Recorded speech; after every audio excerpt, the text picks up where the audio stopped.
Oh, I just broke your camera. This is moving picture.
Well, good evening again to everybody. We are so pleased that you're here, and we hope that you'll enjoy the festivities of the presentation of the Hiram Award to a most deserving person. So at this particular time, I'd like to introduce the Master of Palmdale Lodge number 769, Wonderful Paul Kevins.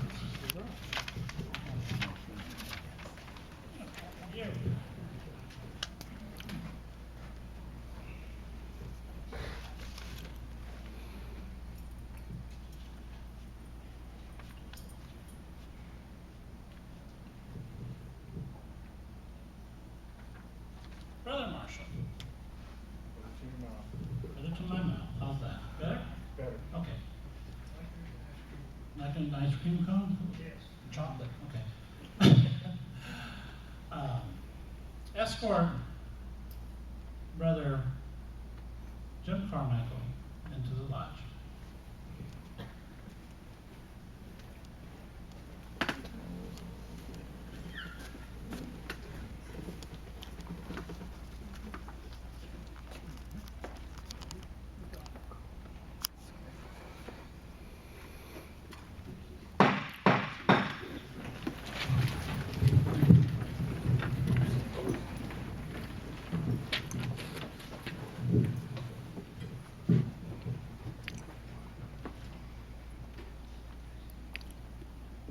Introduce him.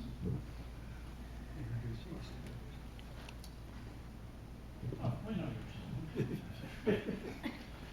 Brother Carmichael, the Hiram Award was designed to be presented to the unsung hero of every lodge, such as the volunteer who consistently is at the lodge doing many of the activities that make the lodge function, or any outstanding brother who consistently donates his time and talents to the beloved fraternity, who has brought credit to the craft by their community actions.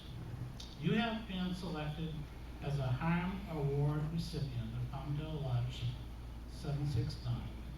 This is the highest honor which a Masonic lodge can bestow upon a member that has unselfishly given his time, talents, energy for the betterment of his lodge and the fraternity. Brother Marshall, please escort Brother Carmichael to the east.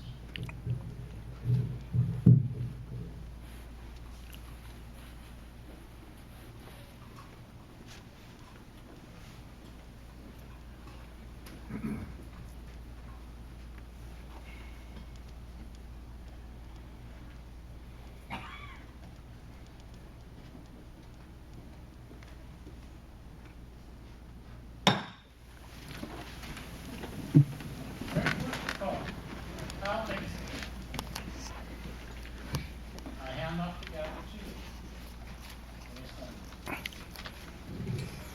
Thank you very much. Of course, no Masonic gathering such as this or any other Masonic gathering, there was always a number of recognitions and introductions that take place.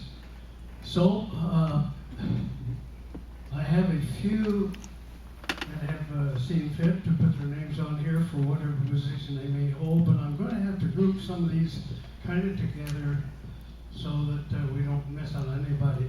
If there are any heads of any concordant or appendant bodies that are here, or masters of lodges, if they would please rise for recognition at this time. I do not have all the names, but we're so happy that you're here, and you can introduce and tell us what your position is. I'm Thelma McCormick. I'm worthy matron of Desert Rose Star, number 327, Grand Representative to Nevada, Grand Chapter of California, Order of the Eastern Star. Thank you very much. Let's recognize our sister here.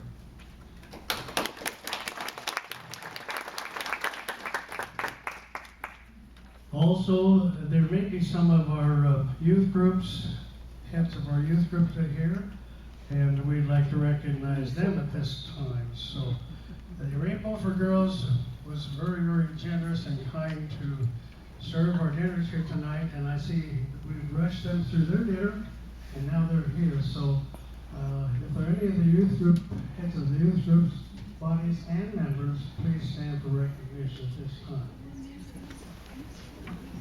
And we thank you very, very much for your service tonight, and for whatever else you did. Thank you.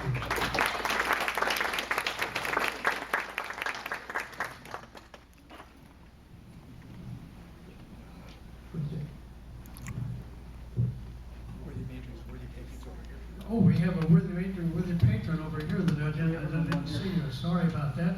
Would you please introduce yourselves? Yes. I'm Trudy Slater from Caledonia, Chapter 391, Worthy Matron, and Grand Representative of Florida and California. I'm Bob Slater. I'm the Worthy Patron, same That's it. chapter, and I'm a past master of New Delaware Dales, 695 in Bakersfield. Thank you. Sharon Chormicle, Worthy Matron, Tehachapi Chapter number 188. Thank you very much. And Jim Chormicle, Worthy Patron, attached to Chapter 188. Boy, I'm surrounded with good people here. Thank you. Now we have some Hiram Award recipients that's with us tonight. We're pleased about that.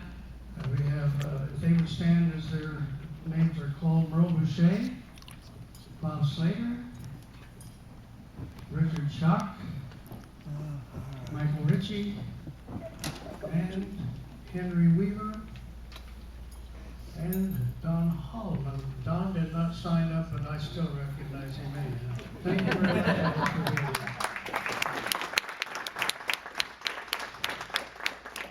Very much commitment happens to be none other than our inspector of the district, Stephen DeMonis. He's a member of the youth orders. Thank you, Stephen.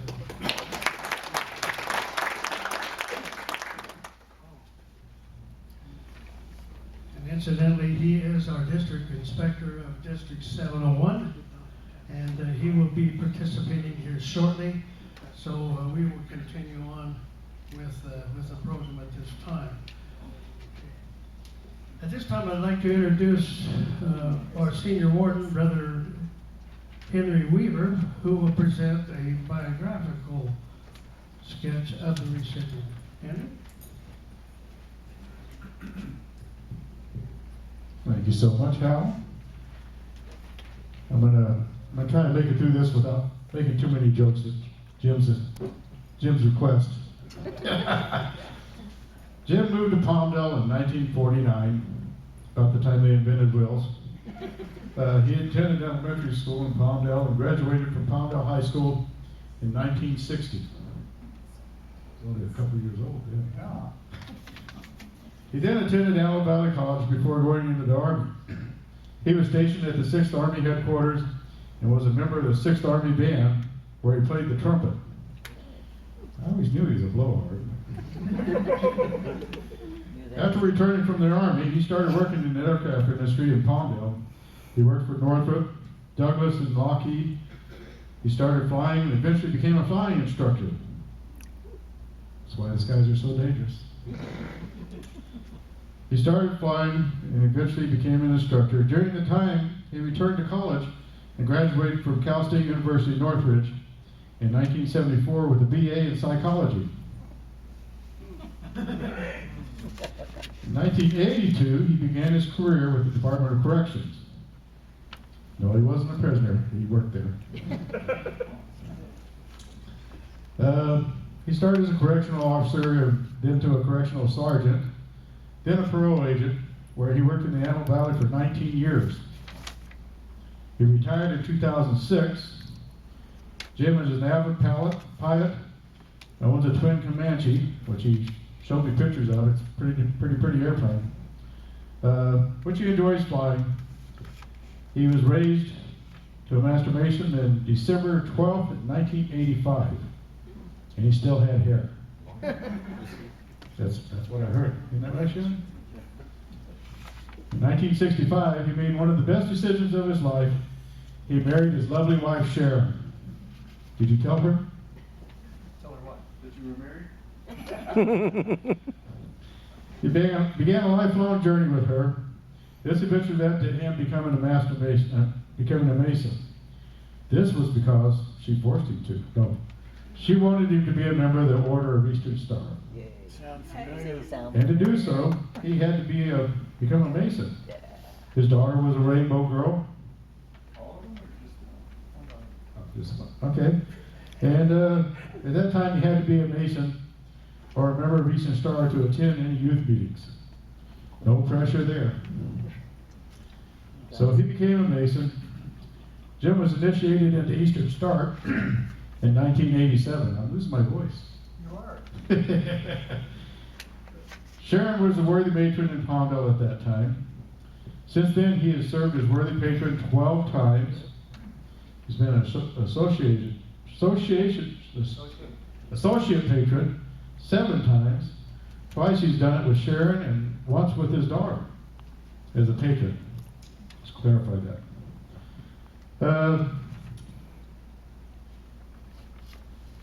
Since he served as worthy patron 12 times, he served as Grand Chapter in 2002 as associate Grand Patron, and in 2003 he was the worthy Grand Patron. He then went on to serve the General Grand Chapter as a committee member on membership in 2009-2011. He has received the Eastern Star Service Award in both Desert Rose Star and Tehachapi chapters. Yeah, you can give him a hand. That's a pretty big deal. He has received the Bob Morris Membership Award. He served on the Rainbow Advisory Board for several years. He was a Rainbow Dad several times and has been awarded the Grand Cross of Color. He has been Worshipful Master of the Palmdale Lodge 4 times. Yeah, 4 times. We made him do it until he got it right. He had hair when he started this. And he's now serving as our treasurer. He serves as the secretary at the Palmdale Lodge Building Board. He also is an active member in the Palmdale United Methodist Church. So, and he's one hell of a mentor. Congratulations, Jim. Well deserved. Thank you.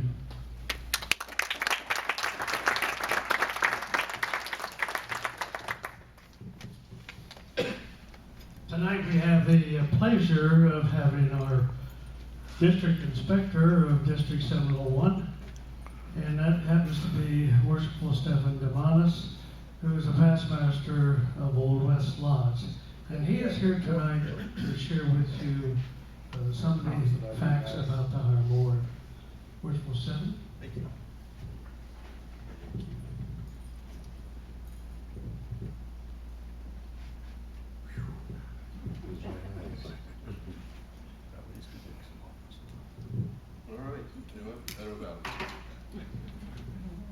All right, everybody.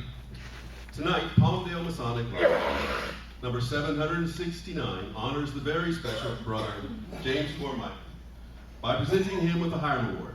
Before this award is finally presented to the honoree, I would like to discuss first the purpose of the Hiram Award, and secondly, why it is called the Hiram Award. The Hiram Award was first conceived in February 1977 at California Gulf Lodge number 267, and under the leadership of brothers Walter L. Kimmerer, Philip Gray, Royal Dano, Richard W. M. Day, and Walter F. Heimgartner.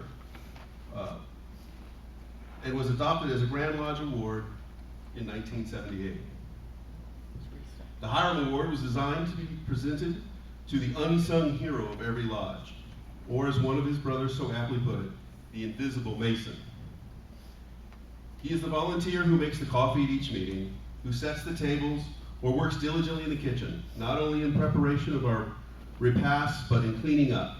He may also be the painter, the gardener, the handyman, the program chairman, or one of any number of outstanding brethren who consistently donate their time and talents to our beloved fraternity, who have brought credit to the craft by their community activities and who display this devotion year after year without receiving or expecting special recognition or special honor. The Hiram Award is teamed with symbolism. Other than being elected Master of a Lodge, there is no higher honor that can be bestowed upon one of its members by his own lodge. It's not an honor that is sought out by the recipient. Contrary to some popular beliefs, it is not necessary that the lodge so recognize a member each year. Although the Grand Lodge has suggested the name and format, the selection process is left entirely to the local lodges. There are no contests to win, so there are no Hiram Award winners. Those who have received this honor should not be referred to as winners, but as recipients of this most prestigious award. I have had several non-Masons ask the question, why is it called a Hiram Award? Therefore, in addition to relating the purpose of the Hiram Award, I will explain why we call it the Hiram Award. Masons have always been known as builders. The operative Masons not only built structures, but they also built or improved personal character. Character building, or speculative masonry, uses the working tools of the operative craft to symbolically illustrate the means of perfecting a member's character. A few of the working tools used were the square, plumb, level, the common gavel, the 24-inch gauge, compass, and the trowel. Thus, we find that Masonic tradition is based upon the use of symbolism. Masonic lodges, as we know them today, trace their records only as far back as the Middle Ages. Masonic tradition states that those lodges were an extension of the guilds that were formed by the builders of cathedrals, castles, town walls, and other such structures. In those early days, most traditions and teachings had their basis in the holy writings. The early operative Masons wanted to look to an example of divine perfection in the erection of the buildings, and they found the Old Testament, the descriptive of King Solomon's temple in 1 Kings, verse 5 through 7. It is from that description that we find all the answers to why we have a Hiram Award today. We read in the Holy Writings, in 1 Kings, that David, king of Israel, desired to build a house for the name of the Lord his God, but was unable to do so because of the extensive warfare that prevailed. When David's son Solomon ascended to the throne to rule over Jerusalem, it was his intention to fulfill his father's desire and build a house dedicated to the Lord. That building was commenced in the 4th year of Solomon's reign. It is noted that 153,300 men were employed in its erection. Of the 153,300 unnamed workers, there were 2 that were identified by name along with Solomon. They were Hiram, king of Tyre, and Hiram Abiff. It was not only by accident that both were named Hiram, as the name is said to mean a Hebrew noble, one high in excellence and worth, an honorable one. The first of these was Hiram, king of Tyre, who was a close friend of both David and Solomon.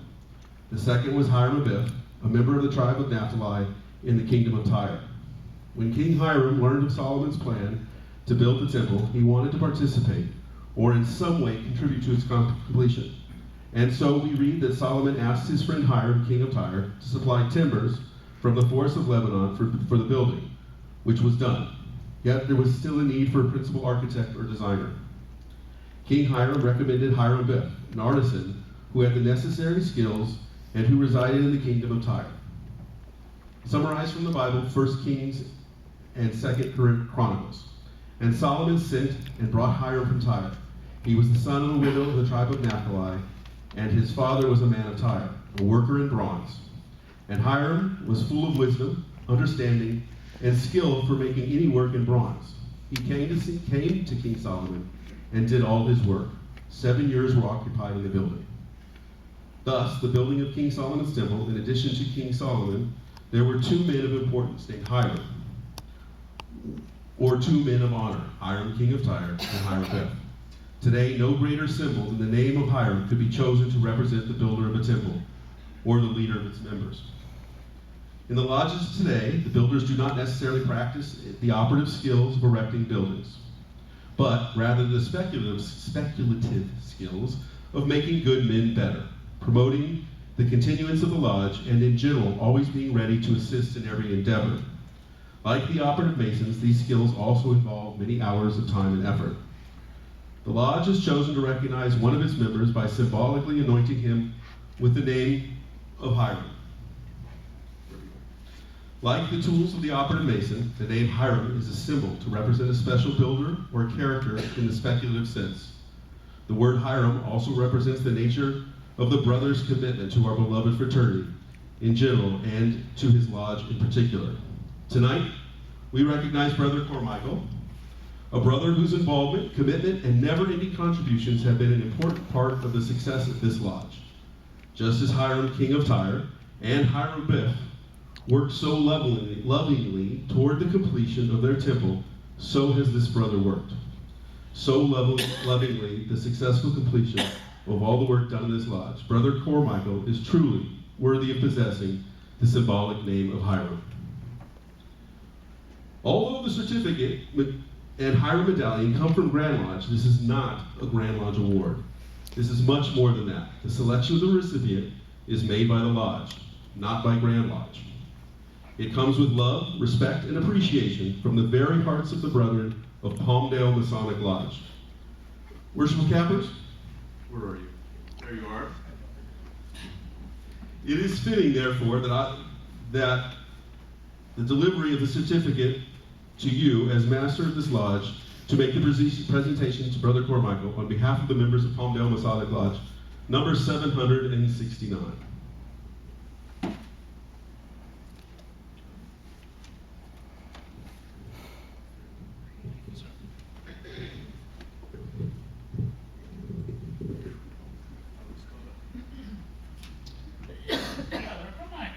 Walk into the mic. Brother Chormicle. How you doing?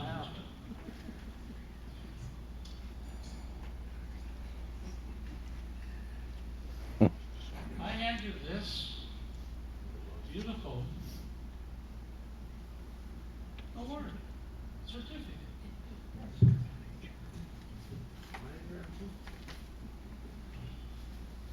I trust that this beautiful certificate will find a place in your home and serve as a perpetual reminder of the great esteem that this lodge has placed in you. Brother Marshall, will you please escort Sharon Carmichael up in front of the podium to the east? Brother Chormicle, would you care to meet your wife down on the level? Everything's on the level.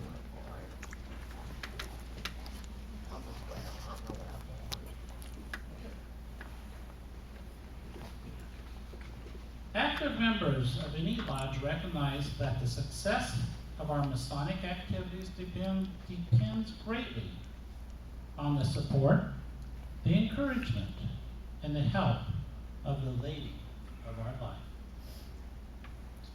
The committee in recommending your husband, Brother Jim Carmichael, for this honor, as well aware of the many sacrifices that you have made through the years, and which Brother Chormicle stands out as such a deserving Hiram Award recipient.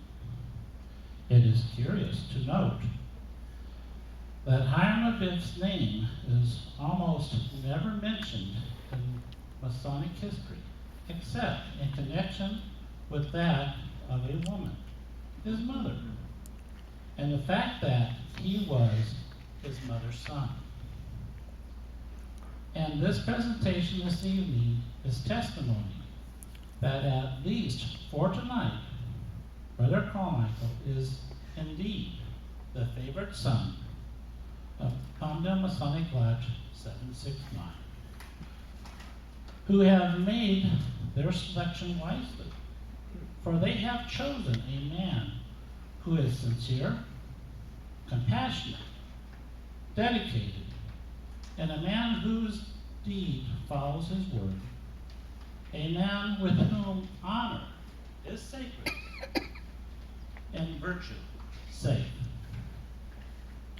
Would you please present your husband with the medallion of his award?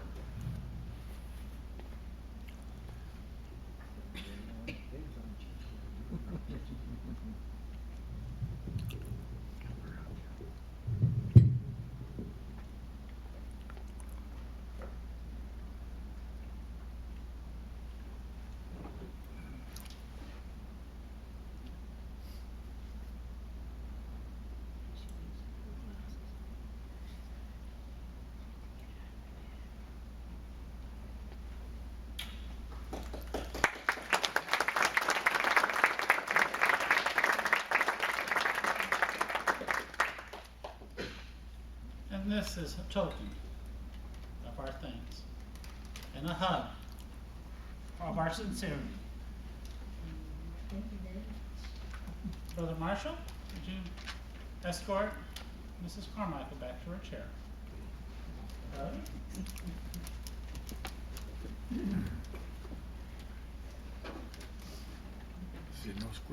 Brother Carmichael. I know, you guys Yeah, are so good more bad. words. Can't let you off this evening. On behalf of the most worshipful Grand Master Bruce Galloway and the Grand Lodge of California, I congratulate you on receiving this Hiram Award for your service.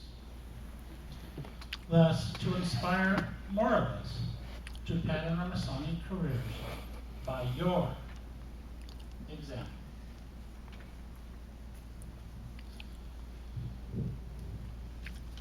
All Hiram Award recipients, please rise and greet your newly invested Hiram Award recipient. Say hi or cheer or whatever.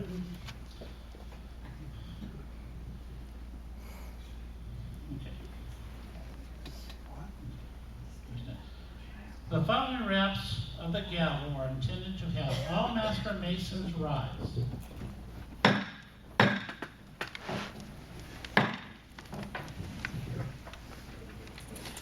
And please join with me in saluting Brother Carmichael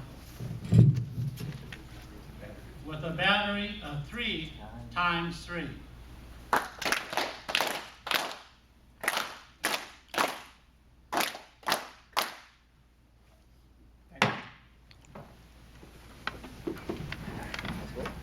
Brother Carmichael, the floor is yours.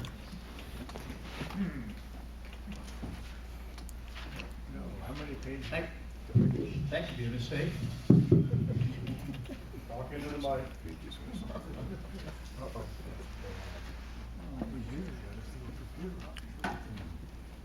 Thank you. Yeah. I would like to thank Palmdale Lodge for awarding me the Hiram Award and the Hiram Award Committee for selecting me for this honor. Robert, thank you for your music. Thank you very much. We enjoyed it. My pleasure.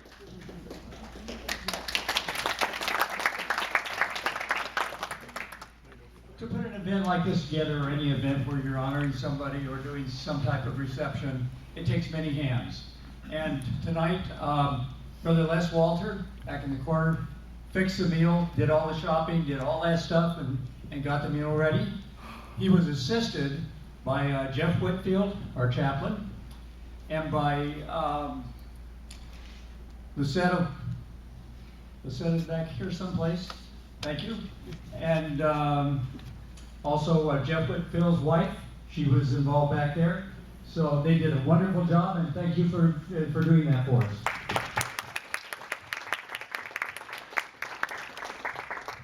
The Rainbow Girls over here in the corner served dinner, and we thank them for that. Thank you very much.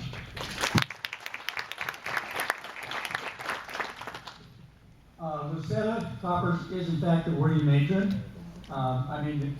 The mother advisor, wrong organization. And thank you for your work with the girls.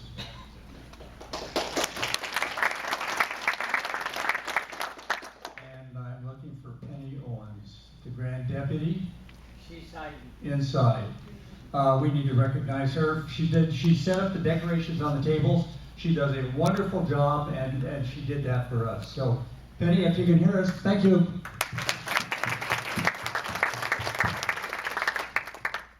I'd like to thank my Eastern Star friends from Palmdale, from Tehachapi, from Bakersfield.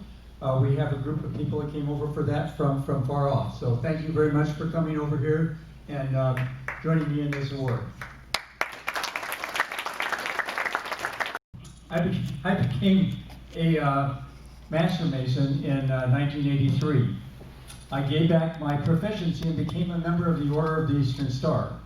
I've been an active member in Eastern Star for 31 years and a member of Palmdale Lodge for 35 years.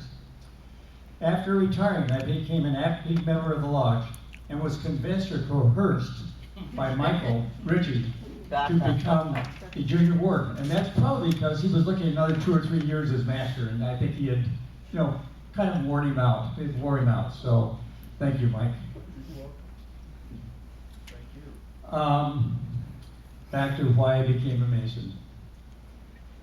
Back in the 80s, in the youth group, you could not attend a youth group meeting unless you were a Master Mason or a member of the Eastern Star. The women could go as an Eastern Star member. Otherwise, you couldn't get into the meetings.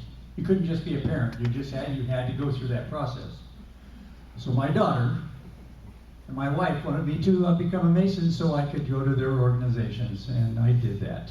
And I'm glad I did. Thank you. I'd like to thank Sharon for all of her support. Guys, your significant others or your wives support you when you come out to meetings. You say, oh, I'm going to go play with the boys. Well, you don't have to just play with the boys. They come out. You can also join Eastern Star and come and join us with your husbands or spouses to join us here in the lodge.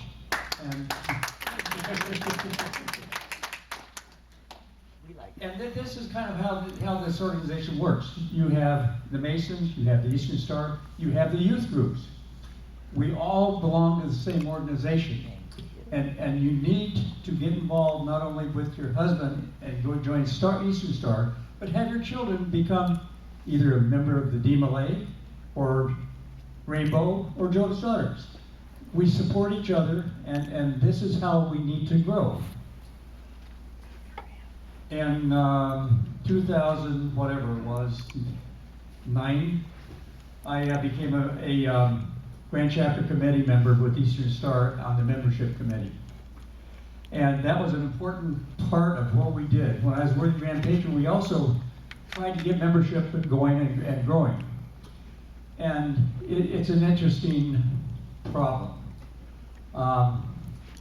Successful people envision desired outcomes. They are not surprised by their achievements as they were already flawlessly executed in their mind.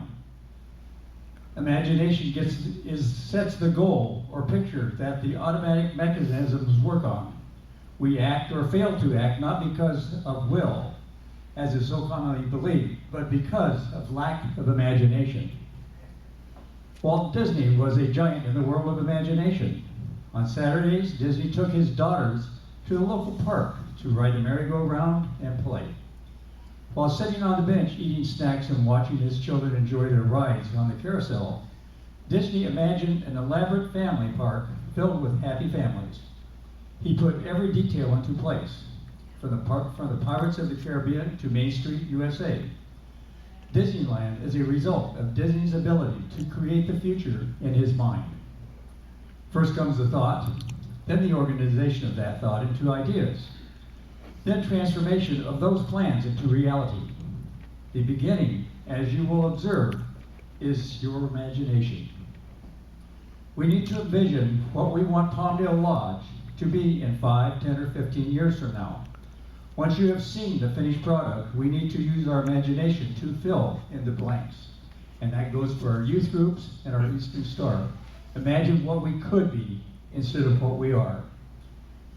Thank you, Master.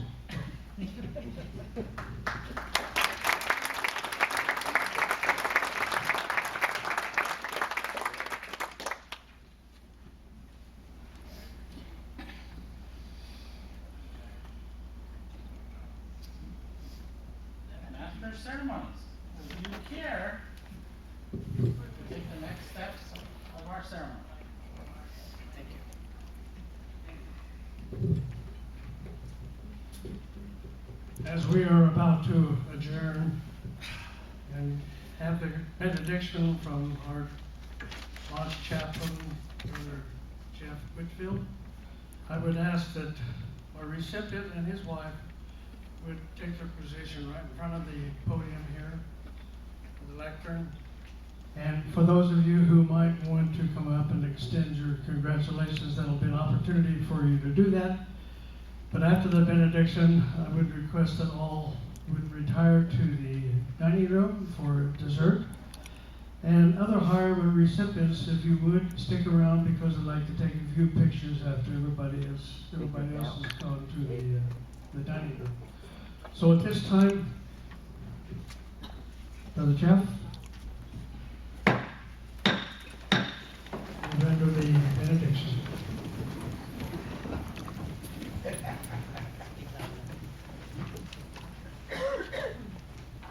Supreme Grand Master, ruler of heaven and earth, now that we are about to separate and return to our respective places of abode, wilt thou be pleased to follow us, guide us, and love us as we return home safely?